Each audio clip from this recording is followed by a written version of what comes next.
Hello, everyone. Jacob has been getting on me for a couple of years about how much he would love it if I made YouTube videos about parenting. So to humor him, I'm making a YouTube video about parenting.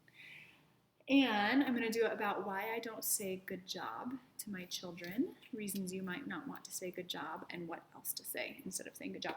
So I have Elijah here, my almost 4-year-old. He just created this work of art. We've been playing together a little bit. And a sort of traditional parenting response might be to come up to him. Let me turn this side better light. To come up to him and say, wow, good job. It's so beautiful. Whatever, XYZ. The problem with that, so I have some training in play therapy. And in play therapy, we're taught that there's a difference between praise and encouragement. I find that sort of vague and hard for some people to grasp. But the point is that praise is giving approval of your child's actions. That's the part that I like to focus on. So if I say, good job, it's so beautiful, I'm giving my approval to my child.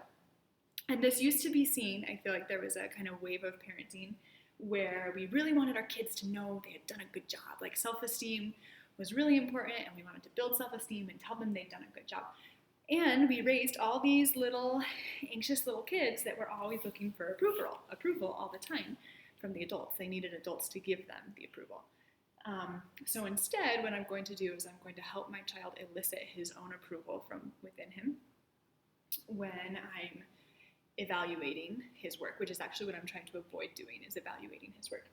So I'm going to come up and see this and do what we call mirror talk, which basically means, I like to think of it like if I were to place a mirror in front of him, the mirror wouldn't offer any judgment. It would just show what was going. So I'm going to show verbally what he's done. So can I see this real quick? Okay. So I'm going to pick up his work and say, wow, you worked really, really hard on this. I see that you put, let me turn this so you can see a little bit. Sorry, that fell. I see that you put these pieces right here.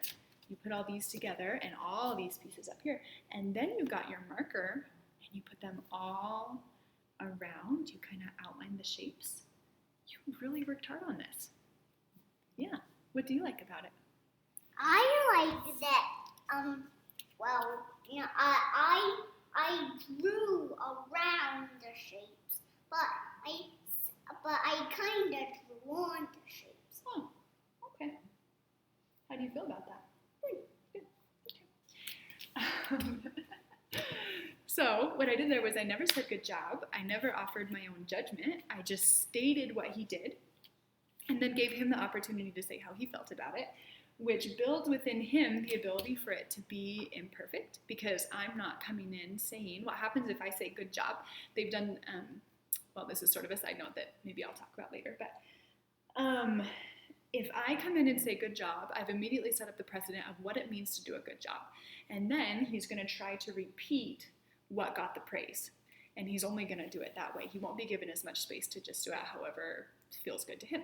So if I refrain from giving praise or approval, and I instead just describe what he's done, he feels like I'm really tuned in. Like I'm not just looking at it and saying, oh, good job. I'm saying, I see what you've did. I see what you've done. I see how important it is to you. I think there's like some berry juice on my head or something. And I'm leaving it totally open for him to try all different kinds of things because I'm not labeling anything as good or bad. So that is why I don't say good job to my children.